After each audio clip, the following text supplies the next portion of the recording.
Welcome everyone, I'm John from Agilit-e, and today I'm going to show you how to install the Kubernetes CLI on your local environment.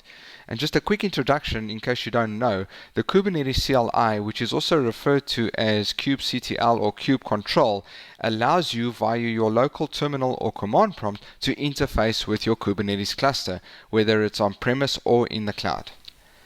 Just a note before we install the Kubernetes CLI on our macOS environment, there is a dependency, and that is Homebrew.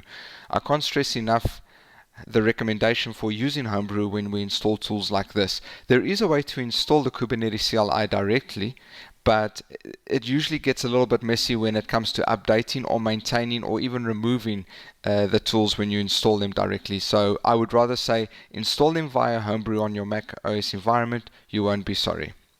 The good news is installing Homebrew is very easy, and we've already created a video for this on our YouTube channel. So if you just go to the Agilit-e YouTube channel and search for Agilit-e Dev Environment Homebrew, you'll find our video, and it will show you how easy it is to get Homebrew up and running. So here I have my Mac VM running, and what we're going to do is we're just going to open up Terminal. And in Terminal, we're just going to firstly just check that brew is in fact installed, and we do that by just typing in brew -- version, and that will confirm our version of Homebrew. So to install the Kubernetes CLI, it's very easy. We're first going to just do a brew update so that we make sure that our local repo of Homebrew is updated, and then in the same line, in the same instruction, we're going to install the Kubernetes CLI.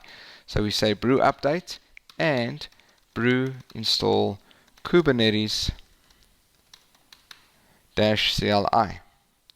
Right, so the full install should have taken a few seconds to run, and once completed, you should get to the following summary that was delivered. And in order to test that Kubernetes was installed properly, all we need to do is type in kubectl version. So kubectl is the prefix for the command that was installed, and by doing this, we confirm that it was installed correctly and added to the path of macOS. Right, so there we go. It delivers the version in JSON format over here. And what I'm going to do, just to make sure that it did get installed properly, I'm just going to quit Terminal, and I'm going to restart it to make sure that it was in fact added to the path, and it is permanently added to the path. So I'm just going to say kubectl version again. And don't worry about this connection to the server was refused. We haven't really done anything. There is nothing related to Kubernetes other than the CLI that we've just installed now. So you will get a message like this. What we care about is that kubectl is resolved and found. And that concludes our video for today. Until next time, cheers.